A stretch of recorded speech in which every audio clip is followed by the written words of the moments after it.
صدر مملکت آصف علی زرداری نے مشرق وسطی کی کشیدہ صورتحال پر گہری تشویش کا اظہار کرتے ہوئے کہا ہے کہ فریقین تحمل کا مظاہرہ کریں اور سفارتی حل اپنائیں۔ انہوں نے ایران پر امریکی حملے کے پس منظر میں خبردار کیا کہ خطے میں صورتحال بے قابو ہو سکتی ہے، جس سے لاکھوں جانیں خطرے میں ہیں۔ صدر مملکت نے کہا کہ پرامن حل، مکالمہ اور سفارتکاری ہی مسئلے کا واحد راستہ ہے۔ ان کا کہنا تھا کہ عالمی برادری کشیدگی کم کرنے اور بحران ختم کرنے کے لیے فوری اور مؤثر کردار ادا کرے۔ صدر زرداری نے زور دیا کہ مشرق وسطی میں دیر پا امن اور استحکام کے لیے عالمی کوششیں ناگزیر ہیں تاکہ خطے کے عوام کو امن اور تحفظ فراہم کیا جا سکے۔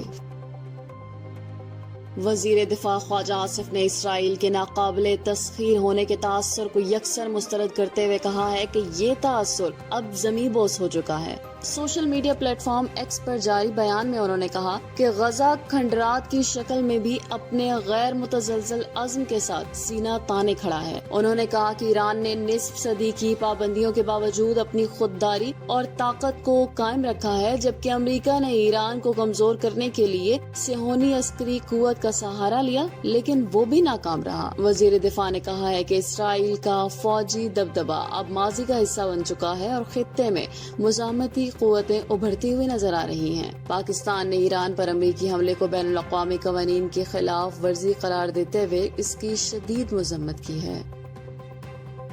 ایران نے امریکہ کی جانب سے جوہری تنصیبات پر حملے کے جواب میں بڑا قدم اٹھاتے ہوئے آبنائے ہرمز بند کرنے کی پارلیمانی منظوری دے دی ہے۔ ایرانی رکن پارلیمنٹ اسماعیل کوسواری کے مطابق پارلیمنٹ نے امریکی جارحیت اور عالمی برادری کی خاموشی کے رد عمل میں یہ اقدام اٹھایا ہے۔ انہوں نے کہا ہے کہ ایرانی مجلس شورا اس فیصلے پر متفق ہے کہ دنیا کی 20% تیل تجارت کے مرکزی بحری راستے کو بند کر دیا جائے، تاہم حتمی منظوری ایران کی سپریم نیشنل سیکیورٹی کونسل دے گی۔ آبنائے ہرمز جو خلیج فارس میں واقع ہے، توانائی کے عالمی بہاؤ کے لیے نہایت اہم ہے۔ ماہرین کے مطابق یہاں سے روزانہ 17 سے 20 ملین بیرل تیل کی ترسیل ہوتی ہے۔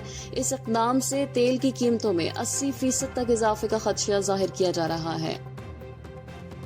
اسلامی تعاون تنظیم OIC کی جنرل سیکریٹری نے ایران پر امریکی حملے کی شدید مذمت کرتے ہوئے اسے عالمی امن و استحکام کے لیے خطرہ قرار دیا ہے۔ تنظیم نے ایران کی جوہری تنصیبات کو نشانہ بنانے پر گہری تشویش کا اظہار کیا ہے اور کہا ہے کہ یہ حملے بین الاقوامی قوانین اور کنونشنز کی صریح خلاف ورزی ہیں۔ OIC کے اعلامیے میں کہا گیا ہے کہ ان حملوں کے بعد خطے میں کشیدگی، سلامتی اور استحکام مزید خطرے میں پڑ گیا ہے۔ تنظیم نے 13 جون کے اعلامیے کے تناظر میں ایران کی خود مختاری کی حمایت کا اعادہ کرتے ہوئے فریقین پر زور دیا ہے کہ تحمل، بات چیت اور پرامن مذاکرات کے ذریعے مسئلے کا حل تلاش کیا جائے۔ وفاقی وزارت توانائی نے محرم الحرام کے دوران ملک بھر میں بجلی کی بلا تعطل فراہمی یقینی بنانے کے احکامات جاری کر دیے ہیں۔ وفاقی وزیر توانائی سردار اویس احمد لغاری نے ڈسکوز کے چیئرمین اور CEOs کو ہدایت دی ہے کہ تمام خراب آلات کی فوری مرمت یا تبدیلی کی جائے تاکہ مجالس اور جلوسوں کے شرکاء کو کسی پریشانی کا سامنا نہ ہو۔ وزیر توانائی نے محرم میں گرمی کی شدت کے پیش نظر خصوصی انتظامات کی ہدایت دیتے ہوئے کہا ہے کہ تمام ڈسکوز میں ایمرجنسی رسپانس ٹیمیں تشکیل دی جائیں اور یوم عاشور پر انہیں ہائی الرٹ رکھا جائے۔ انہوں نے مقامی حکام، ضلعی انتظامیہ اور مذہبی تنظیموں کے ساتھ مسلسل رابطے میں رہنے کی ہدایت کی ہے اور کہا ہے کہ امام بارگاہوں، مساجد کو شیڈیولڈ مرمت یا لوڈ مینجمنٹ سے پیشگی آگاہ کیا جائے گا۔